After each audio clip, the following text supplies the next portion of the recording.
Presbytère de Markolsheim, bonjour. Oui, bonjour. Excusez-moi de déranger. Ce serait juste pour une petite question. Ah qu'est-ce qui vous amène un lundi matin à 8h? Mais c'est pour un baptême. Ah, un baptême, ce n'est pas une petite question. Alors dites-moi un peu qui êtes-vous, d'où venez-vous? En fait, c'est juste pour savoir si le dimanche 18 à 11h, c'est encore libre. Oui, écoutez, ça, on ne va pas le dire comme ça. Vous savez, un baptême, il faut d'abord le préparer. Ah bon? Et ça dure longtemps? C'est vous qui ferez? Écoutez, tout cela, vaut mieux qu'on voit ensemble. Nous avons une fois par mois une soirée de préparation. Et c'est une petite équipe de préparation avec 2 mamans qui s'en occupent. Alors, il y a différentes familles qui viennent, qui ont un projet de baptême dans les prochains temps. Et là, je vous expliquerai alors comment on s'organise avec le planning. Parce que vous savez, on est 2 prêtres et le dimanche matin, on célèbre chacun 2 messes dans 13 villages. Alors, si vous voulez une église précise et un horaire, il faudra voir quel dimanche il y a une messe là-bas. Ah bon? Mais le 18, c'est où alors? Écoutez, je crois que par téléphone, c'est difficile. Il vaut mieux qu'on regarde ensemble quand vous viendrez vendredi soir. Et là, j'aurai mon agenda, on aura le planning des messes. Et ce sera plus facile et plus sympathique que par téléphone. Mais qui doit venir? Les parents, c'est au moins les 2, ce serait l'idéal, sinon au moins un des 2. Et donc si le parrain ou la marraine, s'ils sont dans les environs, s'ils sont pas trop loin, ils sont bienvenus aussi. Mais ma fille travaille. C'est votre... Donc vous-même, vous n'êtes pas la maman du bébé qui est à baptiser? Mais non, elle m'a dit je dois m'en occuper, moi je suis la mamie, ils n'ont pas le temps. Vous savez, pour un baptême, il vaut mieux que ce soit les parents qui fassent la demande. C'est avec eux qu'il faut que je vois ça. Ah bon? Oui, c'est mieux, non? Donc, écoutez, votre fille peut me rappeler, donc je préfère voir ça avec elle directement. Eh ben, je vais lui dire, mais elle n'a pas beaucoup de temps et elle va pas trop à l'église. Hein. Oui, vous savez, les jeunes parents actuellement, c'est pas facile. Ne vous inquiétez pas, ce sera l'occasion de se rencontrer. Et comme ce sont 2 mamans qui s'occupent de cette préparation, elles savent ce que c'est d'avoir des enfants et puis une vie bien remplie. Vous verrez, il faut pas que votre fille s'inquiète. Ce sont toujours des soirées très sympathiques où ils peuvent poser toutes leurs questions. Bon, d'accord. Alors, entre midi et 2, elle vous appelle, vous êtes là? Oui. Sinon, n'hésitez pas. Donc, dites-lui de me laisser un message et je la rappellerai alors. D'accord? Voilà. D'accord. Merci. À bientôt. Au revoir. Au revoir.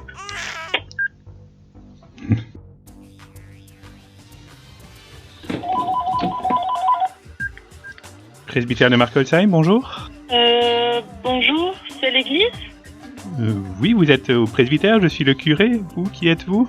Ma mère m'a dit que c'est moi qui dois vous téléphoner. Ah oui, c'est votre maman qui a appelé ce matin. Oui, mais alors c'est pour un bébé, c'est pour un enfant de quel âge? Il aura 1 an le 18 et on voudrait donc le faire le jour de son anniversaire. Oui, pourquoi pas, ça pourrait être bien. Mais vous savez, le baptême, c'est une fête encore plus importante que l'anniversaire. Chaque enfant a une date d'anniversaire, mais le baptême, c'est autre chose. Mais vous faites vraiment bien de le demander, c'est quelque chose de très important. Mais ça irait alors, le 18? Écoutez, pour la date, c'est un peu compliqué de fixer cela par téléphone. J'ai expliqué à votre maman ce matin qu'il y a une réunion de préparation une fois par mois. Et ça tombe bien, c'est ce vendredi à 20h. Est-ce que vous pourriez venir?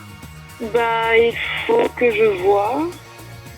Oui, vous travaillez peut-être. Je crois que votre maman m'a dit que c'est difficile pour vous, mais le papa pourrait venir aussi, si vraiment ça ne va pas pour vous. Mais les 2 ensemble, ce serait vraiment super. Mais il faut emmener l'enfant? Vous m'avez dit qu'il a 1 an à peu près, donc là de toute façon il comprendra pas grand-chose. Donc si votre maman pouvait le garder, ce serait le mieux, et comme ça vous ferait une soirée sympa pour vous, en couple aussi. Et si le parrain ou la marraine ne sont pas trop loin, ils pourront aussi venir, comme ça ils verraient un petit peu ce qu'ils auront à faire le jour du baptême. Je crois que cette semaine je suis libre vendredi soir. Ah super, ça tombe bien. Écoutez, alors rendez-vous pour vendredi à 20h. D'accord, mais on aura juste peut-être un tout petit peu de retard. Oui, écoutez, ça se comprend, hein, donc c'est 1 minute de retard. Il y a toujours plusieurs familles qui viennent et en général, elles ont aussi du mal à trouver l'endroit, et donc on pourra déjà remplir les feuilles de renseignement en attendant. Et puis on commencera quand tout le monde sera là. C'est bon comme ça? Oui, on pourra aussi voir pour la musique et les chansons. Oui, écoutez, tout ça, on le verra vendredi soir. Vous voyez, il y aura 2 mamans et puis elles vous expliqueront tout ça. Hein. D'accord ? Ce sera mieux comme ça. Hein. Donc, à vendredi. À vendredi, merci beaucoup. D'accord, à bientôt. Bonne semaine encore. Au revoir. Prions pour les vocations, oui, mais à commencer par les vocations de baptisés, qu'ils redécouvrent le bonheur d'être baptisés et qu'ils veulent vraiment nourrir leur foi de baptisés par les autres sacrements pour lesquels il faut bien aussi des prêtres. Et je suis heureux de vivre cette vocation particulière, bien entouré d'autres baptisés qui prennent aussi un peu de leur temps pour témoigner qu'eux-mêmes sont heureux d'avoir déployé leur vocation baptismale dans le mariage.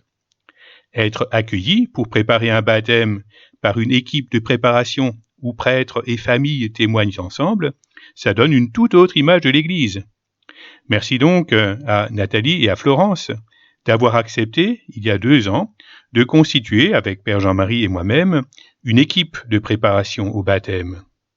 Vous avez toutes deux une vie professionnelle, respectivement 6 et 2 enfants, et vous trouvez quand même, tous les mois, le temps de proposer une soirée. Vous avez réalisé ce montage PowerPoint pour nous en présenter le contenu en ces mois où nous ne pouvons pas nous réunir. Regardons. Pour commencer, nous vous proposons un petit temps de réflexion pour vous poser la question: pourquoi demandez-vous le baptême pour votre enfant? Quelles sont les raisons pour lesquelles vous avez choisi de baptiser votre enfant dans l'Église catholique? Lorsque nous choisissons de baptiser un enfant, les raisons peuvent être vraiment multiples, mais aussi uniques, propres à chaque famille, puisque propres aussi à l'unicité de votre enfant. Votre enfant est bien unique et vos raisons de choix de baptême aussi. Alors, vous pouvez très bien choisir de baptiser parce que vous souhaitez faire une grande fête de famille. Et quoi de plus noble que de se retrouver réunis autour d'un enfant.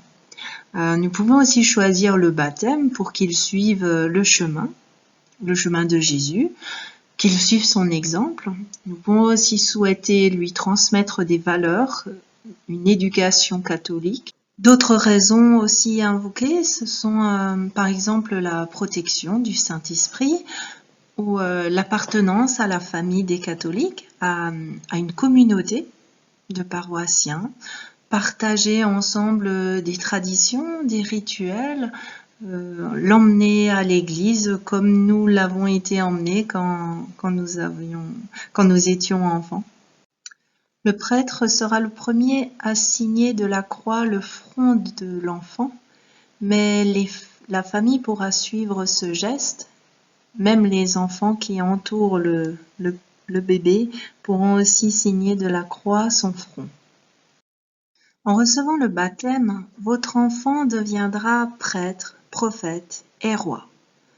Alors, ce que ça signifie, c'est que en ayant la fonction de prêtre, votre enfant sera à l'écoute de son prochain.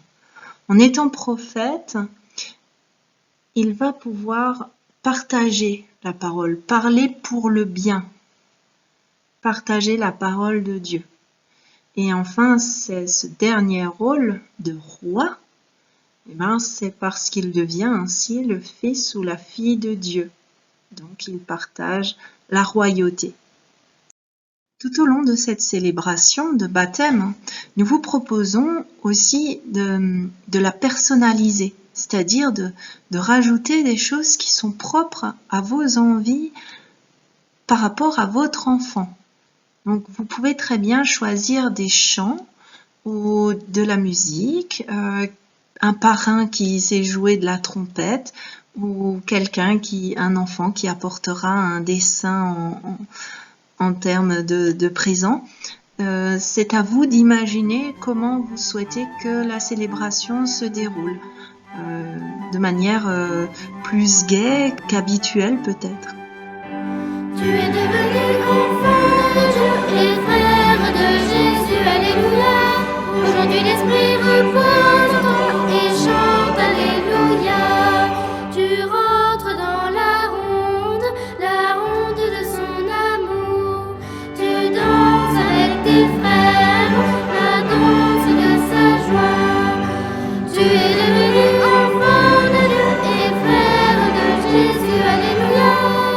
Aujourd'hui l'esprit repose en toi et chante Alléluia.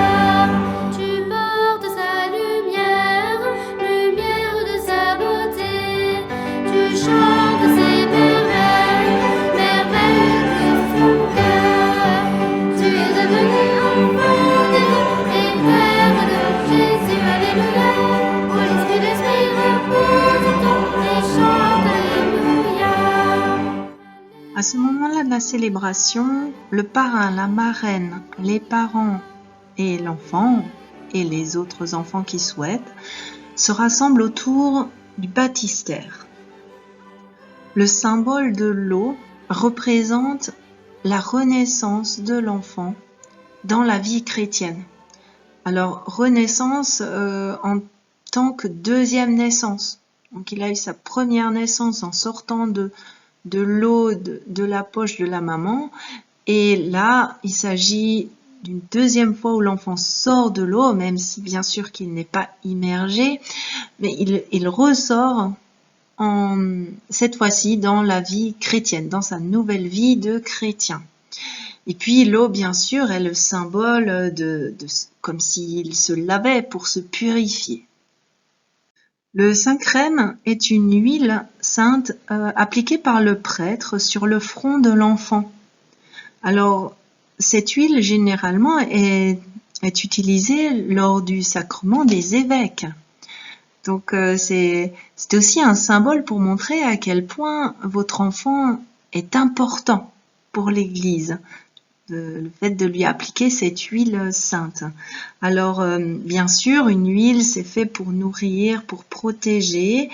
C'est aussi le don de l'Esprit Saint qui va pénétrer dans sa peau. C'est généralement la marraine qui vient rajouter un vêtement blanc à l'enfant. Ça peut être un bonnet, une écharpe, un châle ou un gilet, bref. En tout cas, un vêtement blanc qui est rajouté à ce moment-là pour témoigner de la pureté. Alors, bien sûr, le blanc, c'est aussi la royauté ou la paix, la colombe blanche, et à nouveau le symbole de l'Esprit Saint qui vient se poser sur l'enfant. Et le quatrième symbole du sacrement du baptême est le cierge pascal, souvent le deuxième qu'on retient le mieux après l'eau. Le cierge pascal, lui, est généralement porté par le parrain, qui a cette responsabilité-là. Alors, il représente la lumière, le chemin à suivre, mais aussi la lumière face aux ténèbres, face à la peur, face à la mort. Ce cierge pascal, nous l'allumons aussi lors des obsèques. Alors, il est le symbole de Pâques, puisque nous l'allumons le samedi saint, juste à la veille de Pâques. Et donc, cette lumière va pouvoir accompagner l'enfant tout au long de sa vie chrétienne, en passant par les différents autres sacrements ou les fêtes comme la petite communion, la profession de foi, la confirmation. Il pourra garder son cierge bien précieusement. Tu es devenu enfant de Dieu et frère de Jésus, Alléluia. Aujourd'hui l'Esprit repose en toi et chante Alléluia. Tu rentres dans la ronde de son amour. Tu danses avec tes frères, la danse de sa joie. Tu es devenu enfant de Dieu et frère de Jésus, Alléluia. Aujourd'hui l'Esprit repose en toi et chante Alléluia.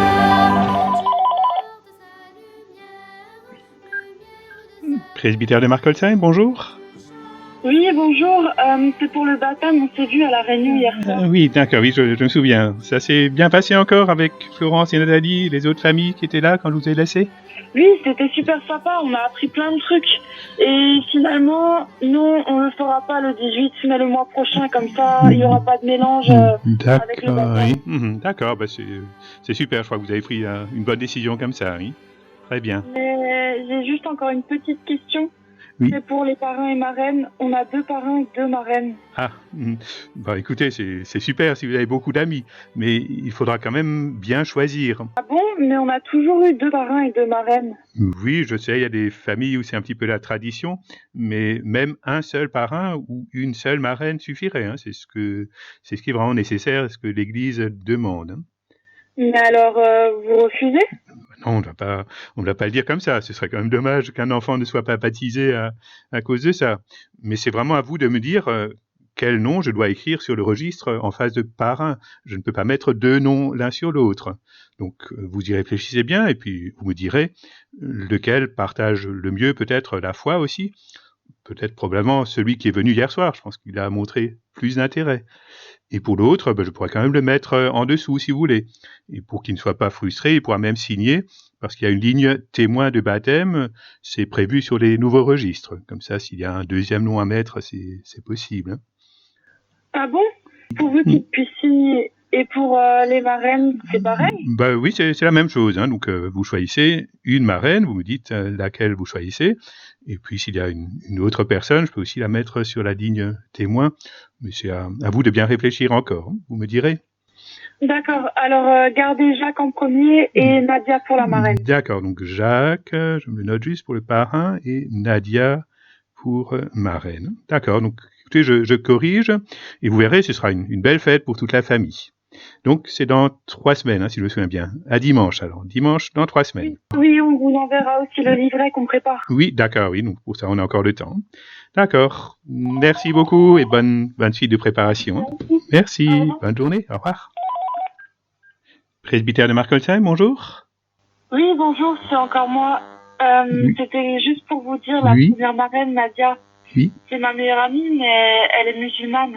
Ah, c'est bien d'avoir rappelé, donc vaut mieux qu'on en parle. Bah oui, je voulais savoir quand même.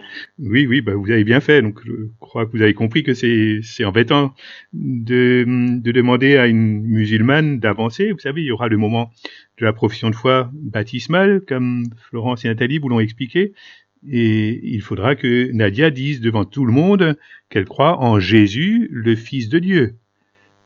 Ah oui. Oui, mais vous savez bien, c'est justement ce que les musulmans ne croient pas. Ils aiment Dieu comme nous, mais pour eux, Dieu n'a pas de fils. Et donc, par le baptême, on ne devient pas frère ou sœur de Jésus.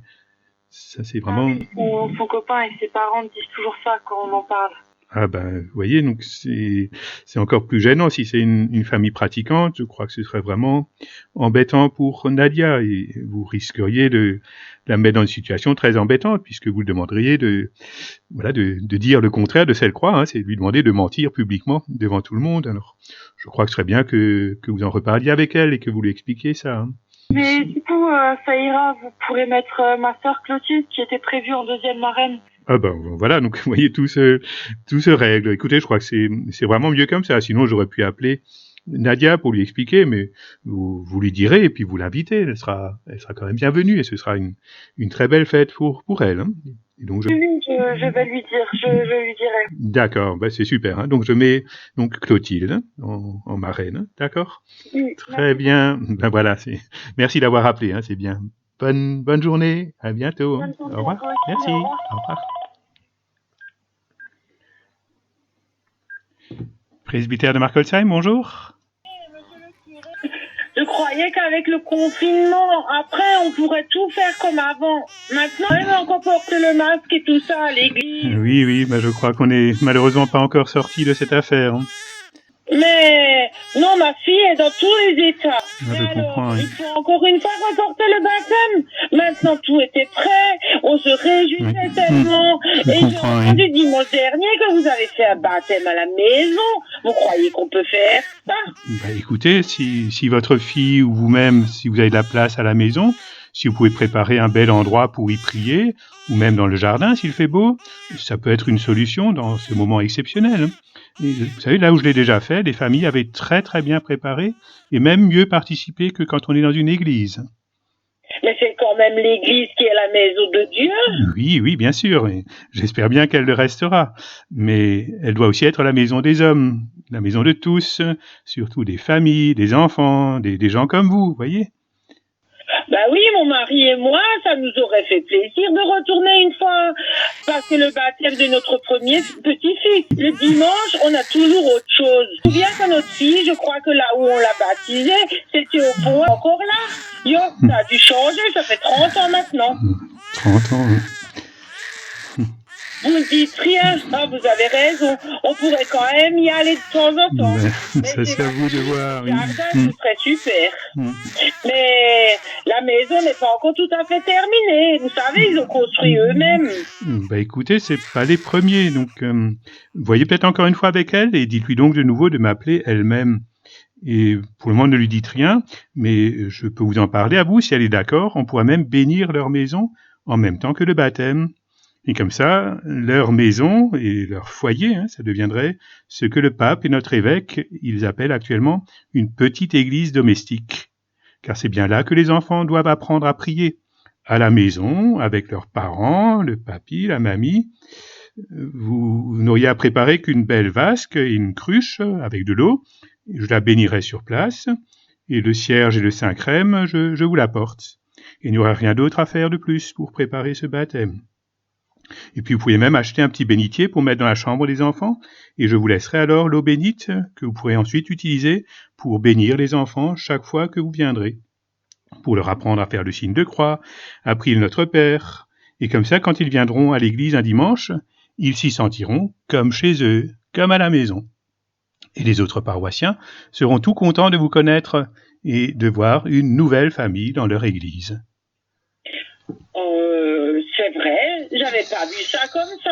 Vous savez, chez nous, on n'avait jamais fait ça. Eh ben, vous voyez, on pourra dire que cette pandémie, bien sûr, c'est un mal terrible qui ne vient certainement pas de Dieu, mais finalement, si nous on accepte de s'adapter, de voir les choses avec un regard un peu neuf et un cœur ouvert et confiant, vous savez, le Seigneur arrive toujours à tirer du bien, même de ce qu'on n'aurait jamais imaginé faire autrement.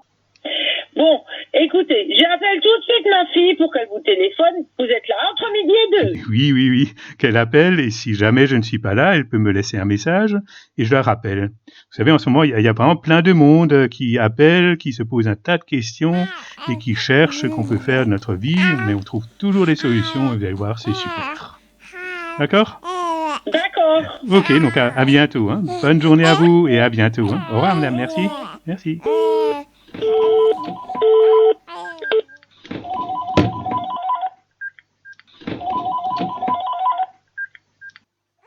Presbytère de Markolsheim, bonjour. C'est vous, monsieur le curé? Oui, bonjour, madame.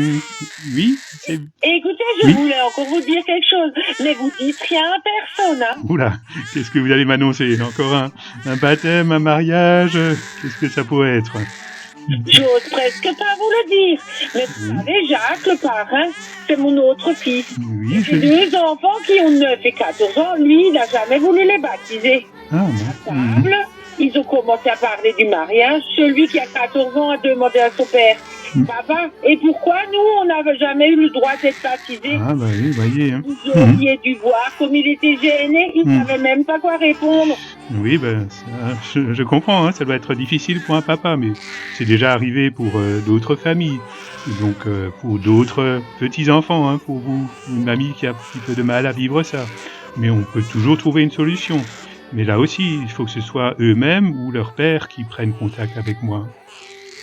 Ah bah écoutez, j'appelle tout de suite mon fils pour qu'il vous téléphone. Vous êtes bien là entre midi et 2. Oh, écoutez, non, là, aujourd'hui, vraiment, je ne pourrais plus, parce que pour ça, j'ai 2 coopératrices de la pastorale qui sont très bien. Elles s'appellent Valérie et Isabelle. Il y en a une qui s'occupe des enfants et l'autre des jeunes, et elles travaillent très bien ensemble. Alors, je crois que c'est mieux que vous voyez avec elles. Je vous donne leur numéro. Attendez juste un instant, je vous l'ai fait noter. Ah, merci. D'accord, voilà. Alors, bonne suite. Au revoir, mesdames. Merci, monsieur. Oui, merci. Bonne journée. Merci.